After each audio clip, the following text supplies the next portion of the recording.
Hello guys, ndabaramukije mwese mwandaye mukurikirana ibiganiro bica kuri DFTV kuri mikro kamwe na Ding Delicia behind the camera is also black. Nkuko mumenyereye mu manza zitandukanye DFTV ntayitagera nta cidakora kugira ngo igwe imbazanira bishasha turetse n'ibintu vya music hose iragera. Uno musi twaba twatewe igomwe ryo kuvuga yuko twoshika ahantu hari press conference iri kirabera aha mu Kigobe, akaba uyu munsi ari wo munsi novuga ati umunsi dasanzwe kuri DF House, ikaba bagenye umu CEO wa DFTV akaba ari we Nyamurangwa Fanny, musanzwe muzi ku izina rya DJ Fanny aka Akili Kubwa, bakaba bamugenye nka ambassador w'iryo shirahamwe. Ego iryo shirahamwe ryitwa Clown Lawyer, bakaba ari we rero bashimye kugira ngo azobaserukire muri binabiriya bivanye n'akazi asanzwe akora muzi kandi namwe mubona uku kwezi novuga ko ari ukwezi kwimigisha, uku kwezi kwa ukwezi kiza cyane, namwe mwayibona yuko Akili Kubwa amazi iminsi akora mambo makubwa, namwe murayibona. Okay, bandanya ukurikira DFTV kugira ngo ubandanye ubona ano makuru ukuntu biko biragenda. Thank you guys.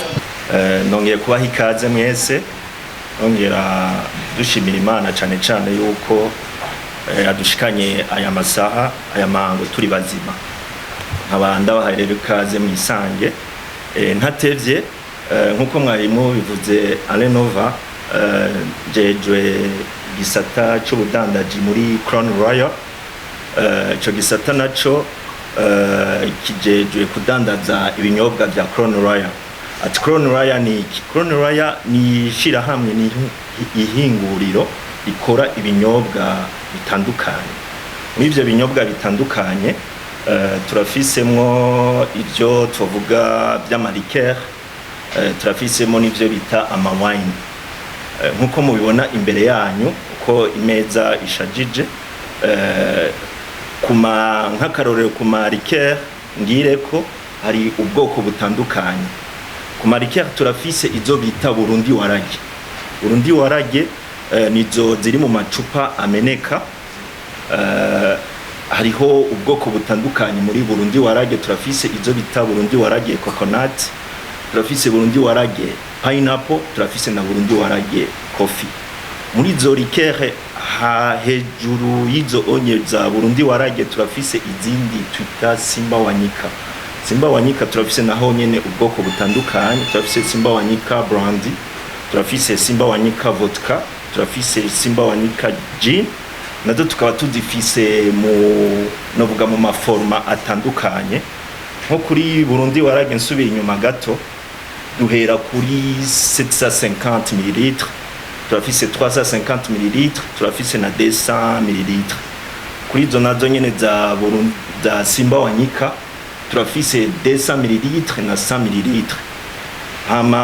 Hambavu y'izo onye za novuga za marikere turafise izo twita ama vin, ama wine, arizo mu Kirundi tuvuga ugwagwa. Izo ugwagwa na tufise ubwoko bune. Ubwo bwoko bune dufise harimo iyo bita akuki, ayo bita akarusho, ayo bita agatsama, ayo bita akandi. Izo nazo dufise uburyohe novuga ati akanovera zisangije bivanye n'ubwoko uko nyene zitwa. Ntarinze rero ndabacisha amajambo menshi, murabona yuko turi kumwe n'abandi dukorana. Hariho uri iburyo bwanje atangura yitwa Benjamin, ngira nawe aza gufata kanya. Hariyo izindi ngira no muha, hariyo izo dushaka gushira ku isoko, ari inzoga nshasha dushaka gushira ku isoko, ngira niwe yoza kubera ari we yazikoze ngo babwira ingene ziba zimeze. Ndaza kumuha kanya hakacasubira ngira DJ Fanny. DJ Fanny rero novuga yuko muri umwanya tumufata twamufashe nk'umu ambassador wa Crown Royal. Ati kubera iki mwatoye DJ Fanny? DJ Fanny ugiye kuraba ibintu amaze gukora ngaha mu Burundi, novuga yuko ari ibintu bikwiye yuko bishigikirwa. Ugiye kuraba ingene yitayeho novuga gute ni culture y'u Burundi, ugiye kuraba muri igera ateza imbere ivyerekeye imico, ivyerekeye abaririmbyi, urabona yuko ari umuntu aticaye ariko arakora. Abo bantu rero nk'abo mu gihugu nibo twifuza. Uruganda Crown Royal rufise umugambi yuko abo bantu bose bashaka gufasha igihugu canke bashaka guteza imbere igihugu, nk'uko Crown Royal nayo nyene yavuze ati nje gusahiriza ubutunzi bw'igihugu, guteza imbere igihugu. Turavuga ati reka bondere umuntu tufise novuga vision imwe kugira tugende tujanye. Si ukuvuga ngo DJ Fanny niwe wenyene twifuze yuko hariyo n'abandi boza basanga DJ Fanny canke bamurabire ko nk'akarorero, babona ati ibyo ariko arakora kandi namwege ngira byoca bibaha intege, muvuga ati bwa bundi ibyo tukora hariho inganda y'amasosiyete abikurikirana. Hanyuma mu buryo bwanje bw'ubumoso hariho uwitwa Mathieu. Mathieu nawe ari novuga ko ari mu gisata ca ministere ya commerce. Araza gufata akanya ngira nawe nimba hari akajambo azoba afise arabashikiriza. Hama sinzi yuko hari ikindi kibazo cyangwa kiriya mwamwifuza kubaza, hama tubandanye. Murakoze cyane, ntabwo byinshi byatomotse ubwa muri mbere ko tudasinya cette question tango tumbere hariya kwa Benjamin adufashe kumenya ubuhinga n'ubukererutse n'ubumenyi akoresha cyane iyo yamubonye kugira dukorere ibyiza nk'ibi. Adusaba ko turabona imbere yacu naho tukibona ku maso turabibona hariya hantu amazi imisi urabibona nyene ego cyazangiye. Ndabashimiye muri rusange, nitwa Giramahoro Benjamin kandi ndabahaye ibyubahiro mwese buri muntu muri domaine ye. Wine, Murondo, juice no kuvuga ubwoko bune bigiye kwiyongera ku byo kunywa dusanzwe dufite. Icyo ndibuze gutindaho gatoya ni icyo kunywa bita Murondo, kuko ni gishya mu gihugu, ni gishya muri Afrika, ni gishyashya ku isi. Ntabwo ari ibihugu byose bigikoresha ku mugabane w'Uburayi, si ibihugu byose muri Aziya, si ibihugu byose muri Afrika. Kuba rero cinjiye mu Burundi hari bikeya ndibuze kuza kukivugaho. Murakoze. Nihuse, Murondo ni iki? Murondo ni igiti ariko cyamenyekanye bwa mbere ku isi twifashwemo n'Abanyamerika mu gice cy'Amerika ya ruguru. Kigira imizi ishorera hasi myinshi. Iyo mizi niyo ivamo icyo cyo kunywa twita Murondo. Dusanzwe tumenyereye ko ibyo kunywa byinshi bikamurwa mu mbuto, ariko iki ni icyo kunywa gikamurwa mu mizi y'igiti. Kubera iki? Kuko ni icyo kunywa kimara inyota, ariko ni icyo kunywa gikingira umubiri, kandi ni icyo kunywa kivura umubiri. So iyo urimo unywa Murondo uba urimo nibuye rimwe ubuteye, ariko rishobora kwica inyoni eshatu. Inyota yashira, wakingira umubiri, kandi wakwivura. Murondo ni imizi yakoreweho ubushakashatsi mu bintu bigiye bitandukanye. Byagaragaye ko ku isi ntabwo haraboneka ikindi kimera gifite ubushobozi bwo guhangana n'indwara zikomeye ku mubiri w'umuntu. Harimo cancer y'uburyo bwose, harimo diabete, umutima, amara, impyiko, kuziba kw'imitsi, amaso, kugabanuka kw'imbaraga z'umubiri, hanyuma kuzima kw'amatara amurikira ubwonko bigatera indwara yitwa amazinda, kwibagirwa, hanyuma stress cyangwa se umuhangayiko, hanyuma hakaza kwiyongeraho specialite y'iki cyo kunywa ku bagabo, imbaraga zo gutera akabariro, kubaka urugo, cyangwa se ku bagore hakazaho specialite kubafasha kutaribwa cyane bari muri periode. Icya kabiri bikaza no kuborohera ngo uwo murima wabo abagabo bahingamo worohe kubera ko imvura iba irimo igwa. Hanyuma hakazamo na apeti mu bantu bagiye bananirwa kurya.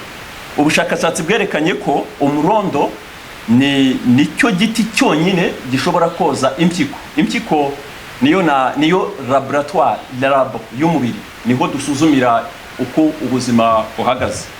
Iyo ngezaho nkangurira abantu ko iyo turi muri cya gikorwa cyo gusohora ibyo twanyweye, kirazira gusamara, uritegereza ukareba birimo bigusohokamo kure ibara ryabyo, kuko umubiri udafite ikibazo ibigusohokamo ushobora kubishyira mu kirahure ukaba wakongera ukabinywa wibeshye ko ari amazi. Iyo byahinduye kara, icyo ni ikibazo.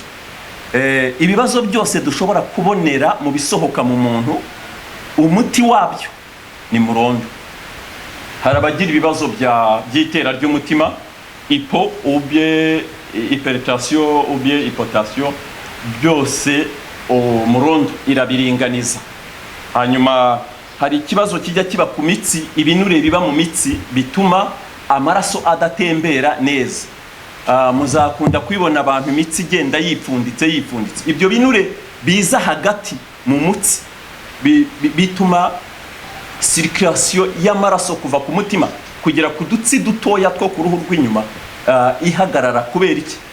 Aho amaraso anyura, ibinure byinjiyemo, haba hakenewe igishobora gukamura ibyo binure kugira ngo amaraso yongere atembere.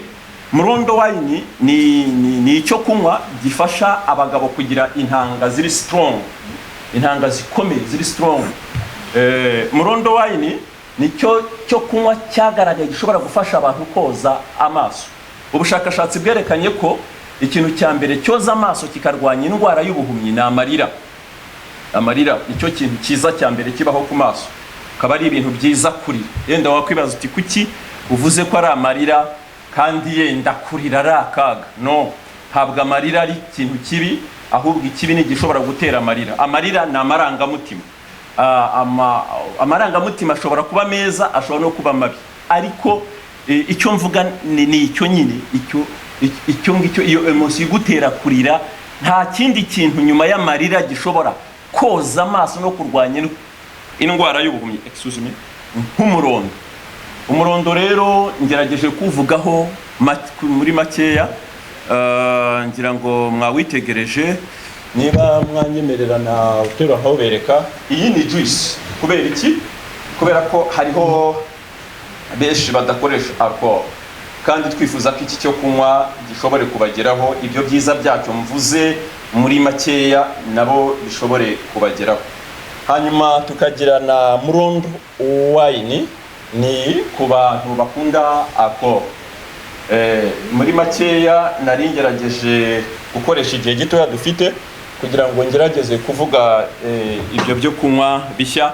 Ibindi bishyashya nababwiye nka tam wine, n'ubusanzwe ikorwa mu byo dufite hano mu Burundi dusanzwe tumenyereye. Ni ubuki bw'inzuki, ni ibitoki, hanyuma ni amasaka. Hanyuma tukagira ikindi cyo kunywa gishyashya cyitwa sangira wine, ni amasaka, ni inanasi, ni ubuki. Hanyuma rero bigafatanya n'umurondo wine na juice wine, byose ni ibyiyongera ku byo kunywa dusanzwe dufite. Murakoze, murakarama, murakagira Imana n'amafaranga. Nshimira n'irishira hamwe hano yashoboye kuduha ubutumire kuri uyu munsi.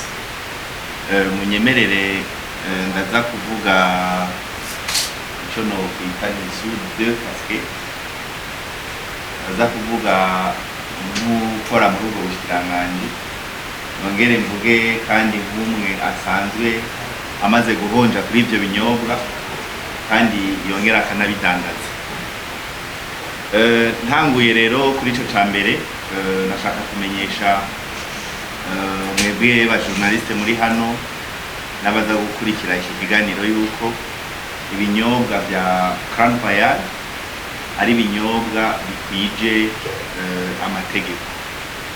Ibinyobwa bipimwe kuko murazi yuko hari igisata ubushikiranganje gisanzwe gipima yuko ibintu byose biri ku isoko bikwiye yuko abantu boshobora kubyihereza. Icyo gisata kikaba cyitwa BBN.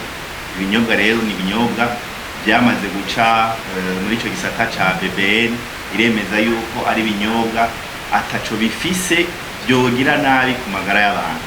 Ubwo rero ndumwe mu tumirira abantu nobabwira nti muze birugo ibinyobwa bya Crown Royal byose shira ku isoko, ibinyobwa bikwije amategeko. Tukongera tugashima yuko n'iryo shirahamwe ari shirahamwe rikora ku mategeko, rikwije ibyangombwa byose bisaba nk'ishirahamwe nyene rikorera ngaha kuri ugataka ku Burundi. Ikindi dushima kwishirahamwe rya Crown Royal nuko ari ishirahamwe rikwiragiye mu gihugu cose. Nibaza yuko komisiyo aza kuronka umwanya wo kubigarukako, nukuvuga yuko atantara n'imwe yo mu gihugu, atakomine n'imwe yo mu gihugu boronderamwo ikinyobwa ca Crown Royal ukibure, kuko twarabonye amashirahamwe menshi atangura urudandazwa, agashiraho urudandazwa, agakora ibyishira ku isoko, ariko wagenda ugasanga no mu ntara imwe ukabisanga umugwa mukuru gusa ku ikomine. Ariko Crown Royal yarashoboye kugira inguvu, irakwiragiza igikorwa kitoroshe, irakwiragiza ikinyobwa mu Burundi bwose. Ubu akabatana hamwe wogenda wishwe n'inyota uyimagwa n'ikinyobwa ca Crown Royal mu kibuga. Ibyo nibyo nyamukuru nushima kuri rishirahamwe rya Crown Royal. Munyemerere kandi nongere ngaruke mvuge nanje nk'umwe amaze guhonja kuri ibinyobwa. Ni ibinyobwa biryoshe cyane kandi ibinyobwa bidakumiye. Ari ukunda agacupa, hariho amarikeri, ariko bakunda akavinyu, hariho imivinyu nk'uko bari babwiye. Eka mbere ari nko bakunda agatangawizi, mwabonye hajya imbere yuko bafise na furaha tangawizi. Bababwiye yuko hariho n'akamurondo jus. Ibinyobwa biryoshe kandi yewe nsanzwe muri ivyo byose atana kimwe amagara yanje yambugije. Ari ka whisky kameze neza, ari kavinyu kameze neza, eka mbere niyo ari amasaha yo gufata akaji mu gatondo iyo bishitse kagahonja nako nyene kandi mba neza cyane. Ndabaramukije mwese kandi ndabashimiye kubona bashoboye kubishikira. Ndazi muranzi turakorana, nitwa Fanny, imbeshi mu kazina k'akazi ni DJ Fanny 257. Nkuko babivuze yuko bagerageje kuraba mu kazi nsanzwe nkora, bakaraba mu marezo sosiyo yanje, baravuga ati umuntu reka tumutere intege, ahubwo je nuko ndasabye bakomera amashi. Ubona hariho amashirahamwe akiraba araba ibikorwa by'abantu, bavuga ati umuntu reka tumwegeze imbere, turabona ko byakora akikora neza, reka tumufate mu mugongo. N'ukuri ivyo twari tumenyereye mu Burundi, baza ko bwa mbere tubibonye, twaba tuvyumva mu bindi bihugu, ngora no ko natwe mu Burundi byadushwayemo. N'ukuri je kuganira se kandi kubiyongera amashi wanje. Haba amasezerano nibaza yuko tari ngombwa kubivugira ngaha, mugabo gikuru nuko ndabashimiye kuba barandondeye. Hama muri mwebwe ndazi turazinanye, muragerageza kubona akazi nkora, ngene ngerageza kwirukanga hirya no hino. Ivyo nakoze cyane mu 2016 murazi ko muri mwebwe nyene mwanyibwirira ati wewe turabona yuko mu misi iri imbere agiye kubuha ikintu kandi kiri ubuzima nishimye. Amagenda bizeje yuko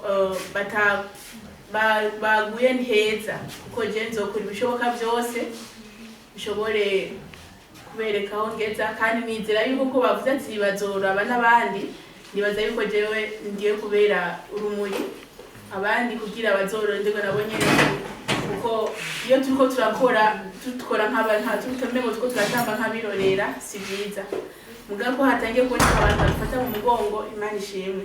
Reka rero nje ku kivi, hama nibaza yuko ntazobatetereza mwebwe ndazi nka Renova nikishije mu 8 ubumenyi yampaye ngo ngomba nje kwereka abandi.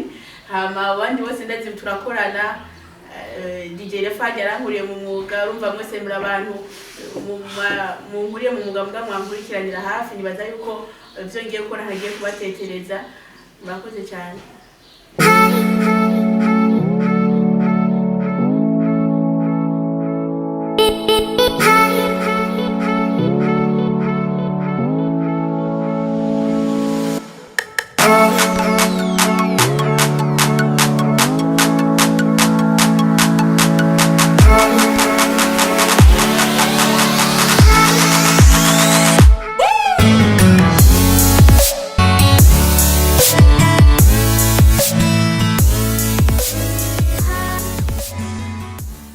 Nkuko mubibona twamaze gushikiranya kubaho bahejeje kugena nka ambassador wa Crown Royal nagomba ndamubaze mu ncamake ukuntu yiyumva ndabaramukije nawe niyumva neza bien sûr tuza kwimva neza kuko iri ni iteka ridasanzwe mu gihugu yego uraberewe cyane urakoze ndasabye bahere hasi David ko atari ibintu byawe byo kuvuga ngo nambari yaya ariko yego urashaka kugereranya basi oya ibyo byarananiye iyo ngaso yo kuvuga uko nambari amahera nambari nzoyibana hake ntayo mfise hanyuma bahejeje kukugana nka ambassador wa Crown Royal ubona hari ico bizokungura DFTV canke baganye nka DJ Fanny ku gatwe kiyo bien sûr bizokungura kuko byose ni bimwe nuko ubuye bagiye kuronka ibiganiro byinshi muwe nta kwicara kuko turabonye yuko twara dukora ibikorwa twibaza ngo tutamba twirorera mugabo twabonye yuko hari amashira hamwe atwiyumvira abona yuko dushoboye ndibaza yuko mwagerageje kubona mu 2019 narakoze ibishoboka narasohotse igihugu ndahuza abaririmbyi y'abarundi n'abaririmbyi banyamahanga barakorana ibikorwa aza ko yuko ari integewe Crown nteye kandi nifuza noneho nimba nahora ntambuka gushaka ku ntambuko zitanu nkeneye gushaka kuri 15 kuko 10 bayinyongerereje hama ndabashimiye cyane. Bavuze yuko DJ Fanny kugira ngo bamwizere bamugire ambassador wa Crown Royal babikuye yuko ukuntu babona yuko bahuje imigambi yego woba wemereye iki abakunzi ba DFTV n'abakunzi bagiye kuba abakunzi ba Crown Royal? Ico no bemera ari uko kwanza je no vuga nti natangaye ntihamwe hari ikintu kiba kiri mu maboko y'Imana kuko jewe ndi umuntu nahora nkunda kunywa kakafura mugabo sinari bwigera nsoma umenye yo kava kuko nakantu nigeze kuranyirwa n'umuntu yo akanwe wabuze umwanda mukuru ushobora kuronka faster so rero kumva nahora ndakaronka ntazi yo kava mugabo uye nashitse ngaha umunsi wa mbere tubona na barakanyereka igihe akantu karaki wanje urumva ko n'Imana yarakanyegereje rero nkabavuga nti abantu bose kuri DFTV ni mwinwere furaha babonye n'ibindi binyonga begaregeje kwerekana reka batawunywa iziboreza gusa n'abanwa izitaboreza bose babakoreye urumva nka twebwe tutanywa izitaboreza amajuice n'ibindi byose birahari so ndabatubiye mwese mubandanye mudushigikira mubandanye mudufata mu mugongo hama nkabashimiye cyane Crown Royal kubona yanyumviriye ndetse nibaza ko nzokora bishoboka byose tugezanye kure. Ndabakeje cyane DJ Fanny. Urakoze cyane nako. Nagira negere umwe mu barongoye Crown Royal nawe ngire ico ndamubajije ndabaramukije. Amahoro neza. Muraho? Ego nimo. Ego natwe turahama ndabakeje namwe kuri ino ntambwe. Murakoze cyane. Ego mwakoresheje iyihe criteria tuvuge yuko criteria yoba yarakoze kugira ngo muyumvire DJ Fanny uretse yuko mwarabiye kuri bijya bikorwa akora nta kindi kintu cyo bacarakoze kugira ngo mumwiyumvire kuko hari abamenyesha makuru benshi kandi nabo barakora nta kindi kintu cyo bacarabaye criteria novuga igaruka nijya nyine ya mbere DJ Fanny n'umuntu novuga asiga akura amaboko mu muzo asiga akora cyane je novuga yuko ageze ku ntambwe ishemeye so kuvuga yuko ngo abandi bamenyesha makuru atavyo bazi canke atakazi bazi gukora novuga yuko Fanny nuwa mbere kandi so nuwa nyuma ni ntango dutanguye nibisigura yuko duhereje kwa DJ Fanny n'abandi mu nyuma bazoshobora gushikirwa.